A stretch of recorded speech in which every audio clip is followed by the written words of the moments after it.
어느 날 갑자기 내가 선짜리 한번 봐볼까 이러시는 거예요. 결혼하라고. 그래서 어떤 부모님이 딸을 저한테 주신다고요? 그랬더니 네가 어디가 어때서?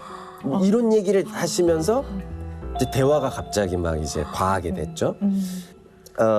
저희 누나 아이들을 제가 네. 어느 날 제 아이로 입양을 했어요. 누나가 이제 이혼을 하면서 보호자 노릇을 하고 싶어서. 제가 이제 우리 석천 씨를 좀 이해해 나가기 위해서 드리는 되게 조심스러운 질문이에요. 네. 근데 그 조카들을 입양하게 된 그 결정을 하게 된 과정에는 표면적인 이유 말고도 다른 이유도 있을 것 같아요. 저는 이제 경제적인 도움을 주기 위해서였다면 입양을 안 하고도 할 수 있지 않았을까 하는 생각도 한편 들거든요.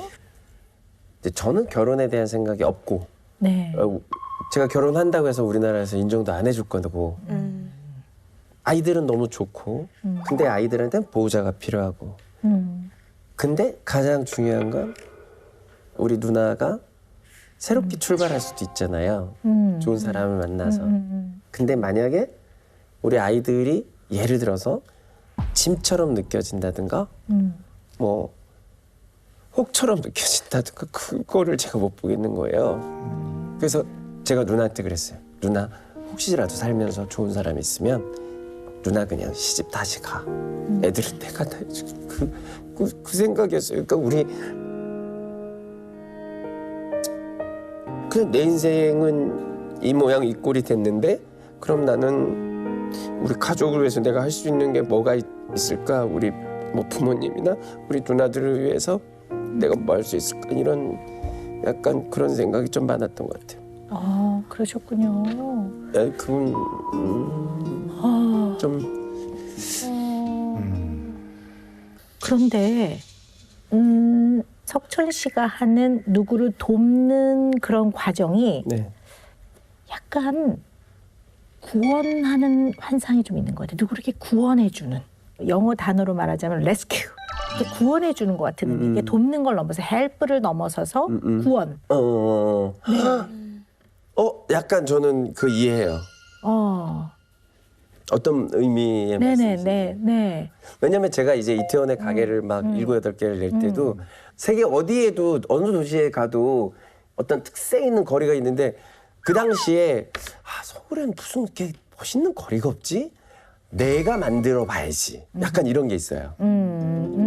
그래서 제 돈 다 들여가지고 막 남의 건물 다 고쳐주고 네네. 네, 거리 이쁘게 해주고 막 맞아요. 약간 그런 것도 네. 있고. 네. 예. 이게 나쁘다는 뜻은 전혀 아니고요. 약간 그것이 그게 있어요. 가지고 있는 네. 아주 상징성을 좀 이해해야 될 것 같아요. 심리적 의미를 이해해야 그 될 것 뭐예요, 같은데요. 그게? 본인의 갈등을 해결하는 방법을 남을 돕고 좀 더 의미 있는 일을 하는 쪽으로 가는 것을 방어 기제 중에 승화라고 하거든요. 근데 약간 이제 그런 의미에서의 누구를 돕다 못해 구원하고 구출하는 그런 의미가 좀 있는 것 같아요.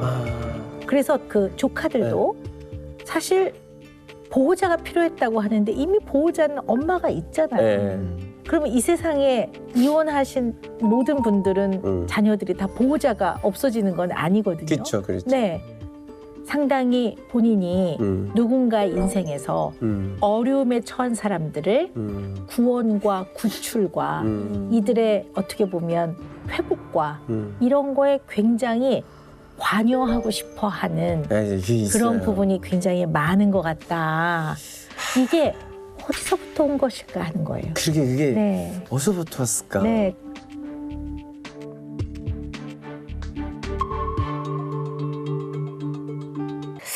이걸 어떻게 표현할까 지금 막 고민을 하면서 내가 지금 표현을 해보는데요. 나는 엄마가 이벤트 엄마 같아, 느낌이. 엄마는 아이 키워야 되고 먹고 사셔야 되고 여러 가지 면에서 이혼을 하셨어도 아이에 대한 많은 비용을 엄마가 경제적인 걸 감당하셨다고 나는 생각해요. 그러면 엄마도 일해야 돼. 그럼 바빠. 그러면 이제 아이를 만났을 때 쫙 가서 막 레스토랑 예약해서 애 레스토랑 가서 뭐 먹고 뭐가 또 필요하다 그러면 얼른 가서 사주고 자전거도 제일 좋은 거 골라주고 그리고 엄마 갈게. 그리고 가. 아이는 일상에서 겪는 아주 사소한 일을 엄마하고 나누고 싶었을 거예요. 엄마 나 근데 친구한테 오늘 이런 얘기 들었는데 이런 얘기 하고 싶은데 이 얘기를 할 수 있는 시간은 안 돼. 엄마한테 고맙지만 엄마를 사랑하지만 언제나 마음 한 구석에 어떤 빈 구석이 있냐 하면 늘 뭔가가 허전하고 섭섭한 거야. 그래서 지금도 자기가 하고 싶은 것도 있어요. 그러면 이제 엄마한테 요구를 해. 요구를 하는데 이 엄마는 미안하니까 어릴 때부터 엄마의 모든 인맥을 동원해서 내진 사정까지 해서 어떤 영역에 최고하고 연결을 시켜준단 말이에요. 그 비트박스도 그랬고 제일 잘하시는 분은 어떻게 연줄로 해서 만나서 엄마 입장에서는 최선을 다하고 싶어. 맞아요. 연결을 시켜줘? 그럼 애는 막 이러면서 가서 배워. 그것도 약간 이벤트 같아. 짠! 했는데 유지가 안 되는 거야, 유지가. 이거를 계속 배울 수 있게끔 그 과정에는 우여곡절도 있고 하다 보면 좌절도 있는데 같이 가기를 바랬을 거예요. 영주 씨가 이제부터 조금 더 보완돼야 되는 점은 이 점이라고 난 생각해요. 지속하는 거. 그래서 얘는 말 그대로 지금 말씀하신 대로 내가 정말 필요할 때 우리 엄마가 없었다고 생각하는 거예요. 물론 들으시면 너무 억울하실 거예요. 언제나 위기의 순간에 엄마는 있었어요. 이걸 도와주기 있었지만 얘는 자기가 정말 필요할 때 엄마가 없었다고 생각한 것 같아요. 지금 현재의 생활에서는 자기가 필요하고 엄마의 도움이 필요할 때 안 들어주는 거절로 받아들이는 것 같아요. 그러니까 못 견디게 그 부분이 딱 건드려지면서 막 확 분노로 막 난리를 치는 것 같아요. 제가 봤을 때. 그래서 이 부분이 엄마하고 태유하고 해결을 해나가지 않으면 자꾸 이런 일이 반복이 될 거고 또 영주 씨도 사람이다 보니까 100번에 한 번은 너 그럴 거면 뭐 엄마하고 못 살아 이런 얘기를 하면 얘는 막 거의 막 정말 이제 막 그 말의 그 정도가 아니라 여기에 얘는 너무나 오랜 동안 겪었던 자기 마음의 경험이 여기에 이만큼 더 씌워져 있어서 엄마가 너 이럴 거면 엄마랑 못 살아 그러면 막 이렇게 된다고 저는 보여요. 그러니까 이게 뭔가 애가 원하는 걸 다 들어주고 어릴 때 떼써서 그렇다 이렇게 가볍게 생각할 문제가 아니라 얘는 엄마한테 뭔가를 요구했을 때 이걸 바로바로 안 들어주는 것이 이 아이의 마음에는 어릴 때부터 있었던 뭔가의 그 서운함과 섭섭함이 딱 건드려지면서 마음이 무너지는 것 같아요. ADHD 증상이면요. 다른 사람하고도 비슷한 일이 많이 있어요.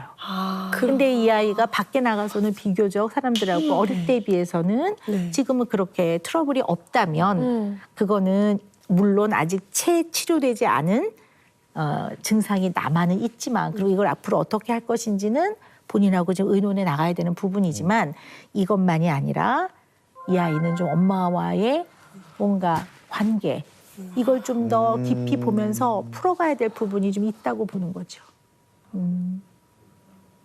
제가 착각하고 있었네요. 네. 늘 같이 있었다라고. 정말 최선을 다해야 하는 부분에서보다 조금 더 쉽게 최선을 다하는 것처럼 보일 수 있는 부분에 애를 쓴 거라는 생각이 좀 들어요. 아이가 스스로 먼저 자존감이라는 말을 썼을 때 자기의 자존감이 이렇게 바닥인 이유가 뭘까라고 질문을 하는데 저는 잘난 척을 하면서 외부에서 열심히 찾았는데 오늘 얘기하고 보니까 자존감의 바닥이라고 느끼게 한 가장 큰 요소가 엄마였다는 생각이 좀 드네요. 그러니까 뭐 대단한 결과물을 사실 기대하고 아이가 저한테 얘기한 건 아니었을 텐데 공감해주고 좀 옆에서 응원해주고 였던 것 같은데 제가 그게 절실하게 필요했던 시기에 제가 그걸 못 해주니까 엄마는 내가 엄마를 필요할 때 없었잖아가 저는 그냥 어떤 공간적인 것만 생각하고 있었던 것 같아요. 한 집에 같이 안 살았잖아, 이혼했잖아 이것만 생각했던 것 같아요. 근데 그게 아니라 단순히 전화로라도 나 오늘 이런 일이 있었는데 이랬어 그러면은 그 얘기를 좀 나눠줬어야 하는 건데 뭐 일하기 바쁘다 뭐 핑계로 좀 그걸 못했다는 생각이 좀 오늘 지배적으로 드네요. 그 저는 이렇게 또 정영주 씨 얘기 들으면서 먹고 살기 바빠서가 너무 어른들한테 당위성을 주는 것 같아요. 내가 이거를 못해도 야 먹고 살기 바빠서 그래. 이게 무슨 망병통치약처럼 이렇게 쓰는 것 같아요. 근데 그래서 조금 더 그 과정을 어른들이 놓치는 것 같아요.